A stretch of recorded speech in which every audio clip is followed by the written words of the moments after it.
देख रहे हैं इन डार्क राजकुमार के साथ। तो चलिए बढ़ते हैं आज की कहानी की ओर। दोस्तों, यह कहानी आपको वैम्पायर के डर की एक झलक दिखलाने के लिए पूरी तरह से सक्षम है, जिसे भूलना आपके लिए भी आसान नहीं होगा। अमन, मनीष और शिवानी पैदल स्कूल जा रहे थे।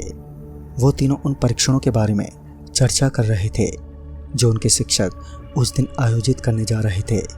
शिवानी उन दयालु टीचर की बात कर रही थी जो हमें छोड़ देते थे जबकि तीनों ने अपना होमवर्क पूरा नहीं किया था। मनीष और अमन क्रूर टीचर के बारे में चिंतित थे जो निश्चित रूप से उन्हें दंडित करने वाले थे। वो तीनों उस वक्त स्कूल के कच्चे रास्ते में थे। अचानक चंद्रमा ने पूरे सूर्य को ढक लिया था। सब कुछ लगभग काला हो गया था। वो लोग मुश्किल से एक दूसरे के चेहरे देख सकते थे। इसने उनके चेहरों पर दहशत फैला दी थी। वो सभी 8वीं कक्षा में थे, जिसका मतलब ऐसी परिस्थितियों से निपटने के लिए वो बहुत छोटे थे। यह उनके लिए बिल्कुल नई स्थिति थी। उन्हें बिल्कुल भी ये ज्ञान नहीं था कि ऐसी परिस्थितियों में क्या किया जाना चाहिए। अमन ने शिवानी से कहा, अब हमें क्या करना चाहिए? हम आधा रास्ते से ज़्यादा चल चुके हैं। अब अपने घर की तरफ वापस भागना बुद्धिमानी नहीं है, वे दूर हैं। तभी शिवानी डर के मारे बोली, मुझे कुछ समझ में नहीं आ रहा है, मुझे नहीं पता। तभी मनीष ने जवाब दिया कि स्कूल जाना बेहतर है क्योंकि स्कूल दूर नहीं है, लेकिन हमारे घर दूर हैं। अगर हम स्कूल पहुंचते हैं तो हमें वहां पर अन्य छात्र और टीचर्स मिल जाएंगे जो हमारी रक्षा करेंगे। अमन ने शांत भाव से कहा, हाँ तुम ठीक कह रहे हो, चलो जल्दी से अपने स्कूल चलते हैं। उन तीनों ने अपने स्कूल तक पैदल यात्रा जारी रखी।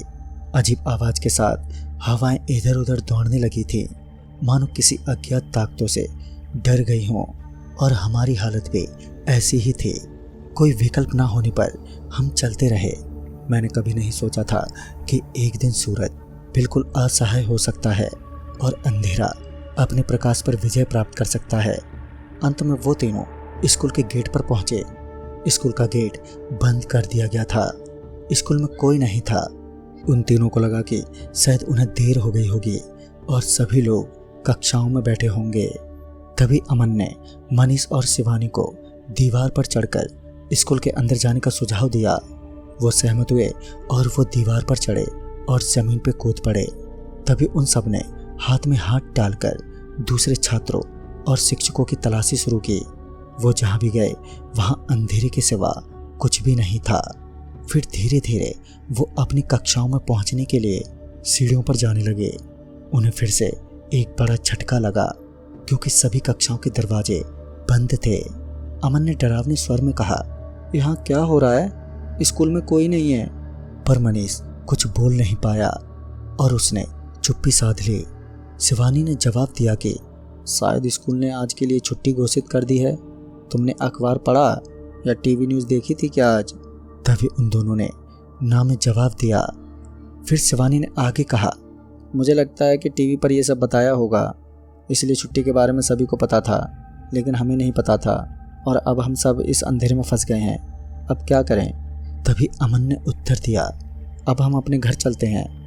मनीष ने डर के मारे कहा, लेकिन यह बहुत कठिन और जोखिम भरा है।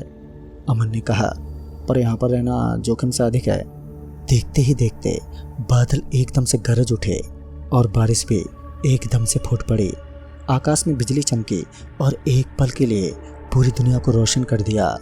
उन तीनों ने महसूस किया कि घर वापस जाना बहुत जोखिम भरा होगा, लेकिन वो तीनों कब तक बारिश में रह सकते थे। वो फौरन ही किसी खुले कमरे की तलाशी के लिए वहां से निकल पड़े। वो सभी हर जगह दौड़े, लेकिन सभी कक्षाओं के दरवाजे बंद थे। एक कमरे की तलाश करते हुए अमन को एक बात याद आई कि टेबल टेनिस के कमरे का दरवाज़ा हमेशा खुला रहता था। वो सब वहां दौड़े और सौभाग्य से दरवाज़ा भी खुला हुआ था जैसा उन्होंने सोचा था। वहां सभी ने राहत की सांस ली क्योंकि कम से कम हमें अपने सिर छुपाने के लिए एक आश्रय मिला। कमरे में एक छोटी सी खिड़की थी, उसमें से हमें ज़मीन दिखाई दे रही थी। क्योंकि रोशनी नहीं थी इसलिए उनके पास खिड़की से बाहर देखने के अलावा और कुछ भी नहीं था। जहाँ पर बहुत मंद रोशनी थी, अब उनके पास अपने घर वालों से संपर्क करने के लिए कुछ भी नहीं था। उनके पास खाने को भी कुछ भी नहीं था।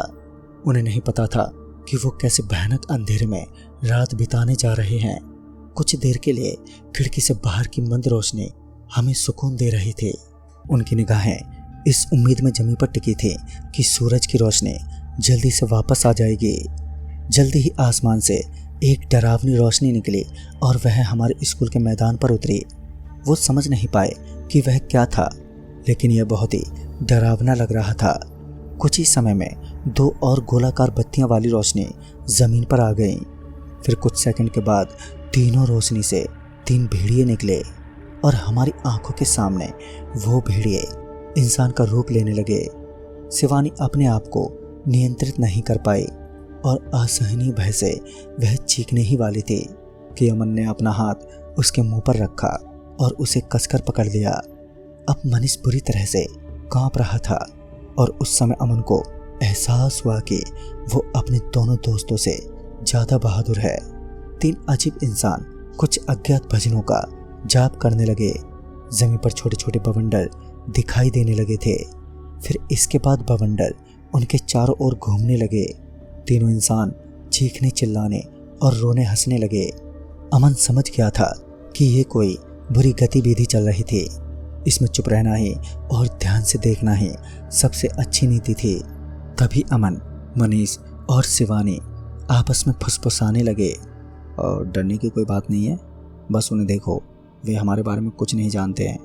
बस अपना मुंह बंद रखो और देखो कि वहाँ पर क्या हो रहा है। कुछ ही सेकंड में एक खौफनाक शख्स हमारे कमरे में घुसा और जोर से चिल्लाया, मूर्ख, हम सभी लोग तुम तीनों के बारे में सब कुछ जानते हैं। तुम अपना मुंह बंद नहीं रख सकते और हमें ऐसे ही देखते रहते। तुम सभी को हमारे साथ भाग लेना है। लेकिन एक बात तुमने बिल्कुल सही कहा, डरने की कोई बात नहीं है, क्योंकि तुम और मनीष वैम्पायर हो और शिवानी डायन है। अमन बोला, मेरा नाम अमन है और मैं वैम्पायर नहीं हूँ। मैं तुम पर भरोसा नहीं कर सकता। मैं तुमसे डरता भी नहीं हूँ। मैं तुम्हारे साथ लड़ने के लिए तैयार हूँ। अन्य 2 डरावने इंसान बिजली की गति के साथ दौड़ पड़े। उन्होंने जबरन उनके हाथ पकड़ लिए और वो बवंडर की तरह घूमने लगे। फिर कुछ पलों के बाद अमन मनीष और शिवानी को देख नहीं सका। जब उसका सर घूमना बंद हो गया और अब अपने होश में आ गया तो उसके सामने 5 खौफनाक प्रकार के इंसान थे।